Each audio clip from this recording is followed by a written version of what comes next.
My name is Cheyenne Farrell, and I want to talk about something that almost all of us experience at some point: stage fright. Stage fright is that nervous feeling we get before speaking, performing, or presenting in front of others. Your hands shake, your heart races, and suddenly even simple words feel difficult to remember. Whether it's giving a class presentation, speaking at a meeting, or performing on stage, stage fright can affect anyone, even experienced speakers and famous performers.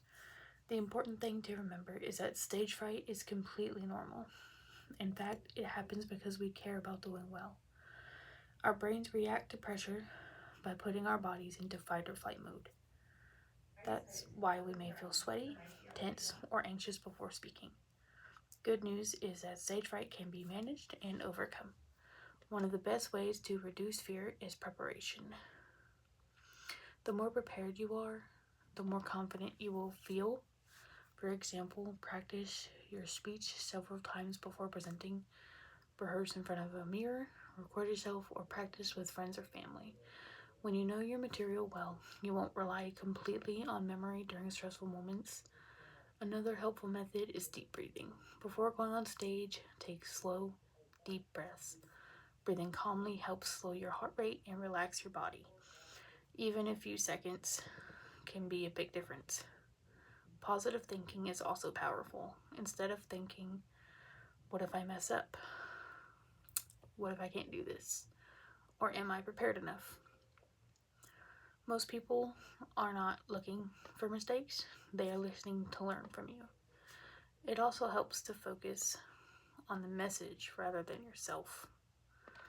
When you concentrate on sharing useful information or telling a meaningful story, your attention shifts away from fear.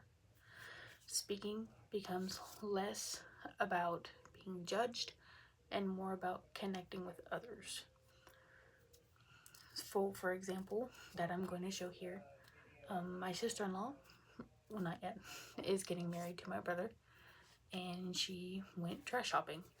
And I filmed this and took pictures of this because she's a very frightful person, a lot of stage fright, a lot of anxiety, and the way she overcame this is telling everybody to save their opinions about how she looks or the dress looks until she formed her own opinion and was comfortable with hearing feedback. So finally, accept that nobody is perfect. Even professional speakers make mistakes. If you forget a word or lose your place, pause, smile, and continue. Most audiences will barely notice. Overcoming stage fright does not happen overnight. It takes practice, patience, and courage. But every time you step up and speak despite your fear, you become stronger and more confident. So the next time you feel nervous before speaking, remember that courage is not the absence of fear. It is speaking even when fear is present. Thank you.